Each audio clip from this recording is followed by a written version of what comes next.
This channel does not promote any violent, harmful, or illegal activities. All content provided by this channel is meant for an educational purpose only. Top quality और consistent performance के लिए सिर्फ silver pump नाम याद रखना। ফের পোর্টালে সমস্যা, ট্যাব কেনার টাকা পাচ্ছে না পশ্চিম মেদিনীপুরের কলোরা হাই স্কুলের 7 জন পড়ুয়া। ওই 7 জন ভোকেশনাল অর্থাৎ বৃত্তিমূলক শাখার ছাত্রছাত্রী। অভিযোগ পেয়ে দ্রুত ব্যবস্থার আশ্বাস ঘাটালের মহকুমা শাসক সুমন বিশ্বাসের। বীরভূমের সাঁইথিয়ায় ফের শাসক কোন্দল। ব্লক সভাপতি সাবের আলী খানের দলবলের বিরুদ্ধে সাধন মুখার্জি গোষ্ঠীর এক যুবককে মারধরের অভিযোগ। সিউড়ি সদর হাসপাতালে চিকিৎসাধীন যুবক। তদন্তে নেমে এখনো অভিযুক্তদের ধরতে ব্যর্থ পুলিশ।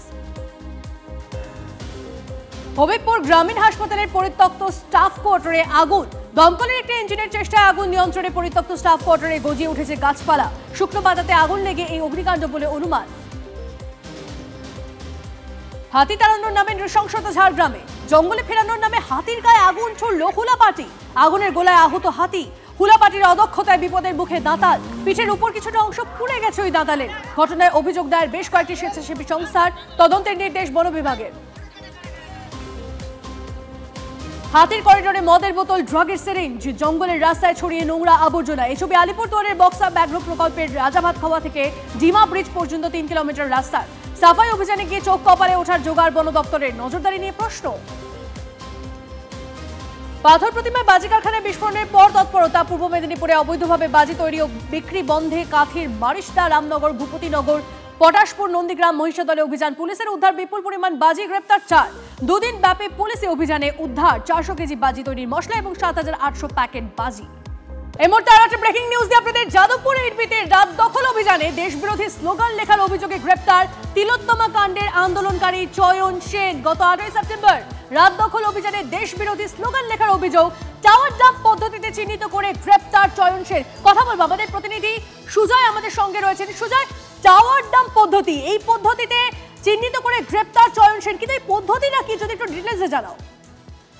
দেখো, এই পদ্ধতিটা হলো মূলত কোনো তদন্তের ক্ষেত্রে যখন কোনো নির্দিষ্ট অভিযুক্তকে চিহ্নিত সহজে করতে পারে না তদন্তকারীরা, তখন সেই অভিযুক্তকে চিহ্নিত করার জন্য কোনো একটি নির্দিষ্ট জায়গার কোনো একটি নির্দিষ্ট সময়, অর্থাৎ 8 ঘন্টা হতে পারে, 1 ঘন্টা হতে পারে, সেই সময় ওই নির্দিষ্ট জায়গায় কোনো ইনকামিং এবং আউটগোয়িং কলস যে ফোনগুলো হয় সেগুলোকে প্রথমে চিহ্নিত করা হয় এবং তারপর সেই প্রত্যেকটি নাম্বারের সূত্র ধরে তাদের কথোপকথন, কার সঙ্গে কথোপকথন হয়েছে, কোন সময় কথা হয়েছে, সেই তার পরিচয় কি, যে ফোন করেছে, কাকে ফোন করেছে, এই পদ্ধতির মাধ্যমে আস্তে আস্তে সেই ফোন নম্বরগুলিকে বাছাইয়ের মাধ্যমে অভিযুক্ত বা তদন্তকারীরা যাকে খুঁজছেন তাকে খুঁজে বের করা, এটাকেই মূলত টাওয়ার ডাম্প প্রযুক্তি বলা হয়। এবং এক্ষেত্রে গত সেপ্টেম্বর মাসে 8 সেপ্টেম্বরে রাত দখল অভিযানে এই চয়ন সেন যাদবপুর 8B-তে রাস্তার উপরে নিজে হাতে একটা গ্রাফিতি করেছিল এবং পুলিশের দাবি যে সেটা দেশ বিরোধী স্লোগান ছিল এবং সেই স্লোগান লেখার জন্যই পুলিশের তরফ থেকে স্বতঃপ্রণোদিত হয়ে মামলা করা হয় এবং তারপর গতকাল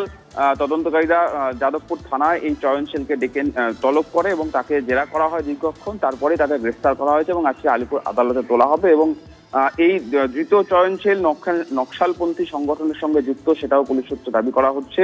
সেই সূত্রেই তিনি সেখানে গিয়েছিলেন এবং এই ধরনের স্লোগান লিখেছিলেন এবং চয়নের সঙ্গে আরো বেশ কয়েকজন যুক্ত আছে, সেটাও তদন্তকারীরা বলছেন। ওই গ্রাফিতিতে কি লেখা ছিল?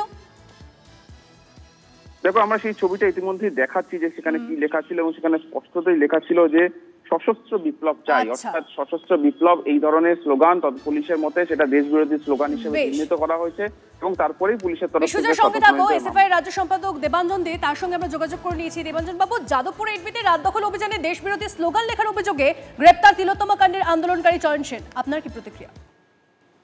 দেখো, প্রথমত কি লিখেছিল এখনো অব্দি আমি ঠিক সেটা জানি না, 1 নম্বর। 2 নম্বর হচ্ছে যে যেটাই লিখেছে রাত দখল হয়েছে 14ই আগস্ট এবং সেটা আজকে মানে এতদিন বাদে এসে হঠাৎ করে তাকে কেন টানা হেঁচড়া করা, তাহলে সেই সময় কেন পুলিশ কোনো ব্যবস্থা নিল না? একরকম যদি কিছু সেরকম লিখে থাকে। 2 নম্বর কথা হচ্ছে যে গোটা রাজ্য জুড়েই মত প্রকাশের অধিকার প্রতিদিন ক্ষুণ্ণ হচ্ছে, প্রতিদিন সংকুচিত হচ্ছে, এই কথা আমরা বারবার বলছি। এই রাজ্যের বুকে যে কেউ যে কোনো জায়গায় মুখ্যমন্ত্রীর বিরুদ্ধে বা তার দলের বিরুদ্ধে কোনো বিরুদ্ধ মত পোষণ করলেই তাদেরকে হয় মিথ্যা মামলায় জড়ানো অথবা হামলা করানো তাদের ওপর, এইটাই চলছে এখন গোটা রাজ্য জুড়ে। তো যতদিন মানুষের বোধ বুদ্ধি চেতনা আছে ততদিন মানুষ বিরুদ্ধতা করবে, ততদিন মানুষ তার মতামত সে প্রকাশ করবে, এবং সেটা নানা ধরনের ফর্ম হতে পারে। একটা আর্ট কন্টেন্ট রাস্তায় একজন আঁকবে, তার জন্য তাকে পুলিশি হেনস্থা পোয়াতে হবে, বেশ। এই জিনিস পশ্চিমবাংলায় চলতে পারে না। বেশ, অনেক ধন্যবাদ আপনার প্রতিক্রিয়ার জন্য।